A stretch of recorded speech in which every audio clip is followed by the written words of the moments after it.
Good morning, everybody. We're reading through Jeremiah 30 and 31.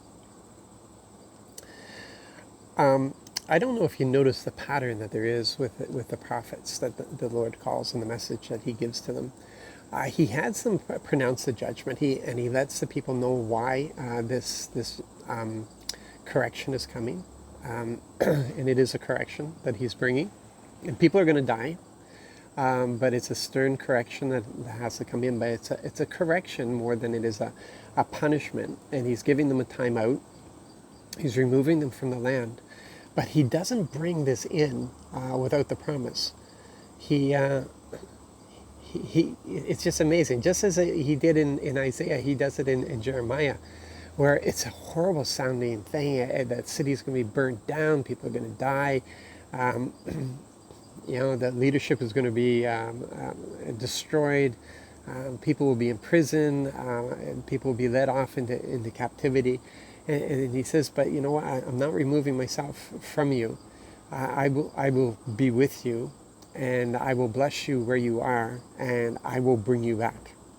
I will bring you back. And that's a promise that He gives. I will bring you back. And this is an amazing thing, because Jesus told us that the branches that bear the fruit, the Father's going to prune. Pruning is evidence of growth, is evidence that there is fruit there, and right now Israel had to be pruned. Israel had to be cut back because it had become too big, too arrogant, too independent, and so this was a pruning, a correction that happens, and that happens with us in our lives.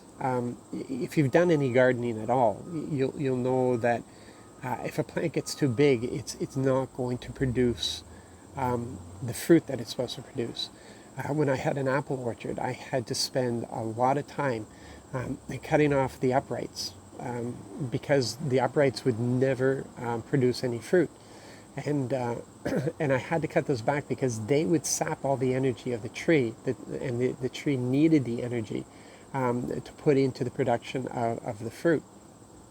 So that was done in March before there was any sap. It was cold and lots of snow, and it wasn't the easiest thing to do, but for the health of the tree and for its productivity, it had to be done. Those of you who tend grapevines or tomato plants or anything else, you know that there has to be a limit to the growth so that its purpose will be fulfilled, which is to produce good fruit. And so with us, sometimes when we're going in the wrong direction and things are happening, there has to be a pruning. But it's with a promise.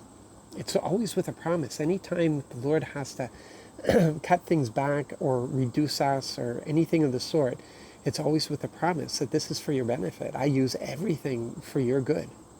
I use everything for your good.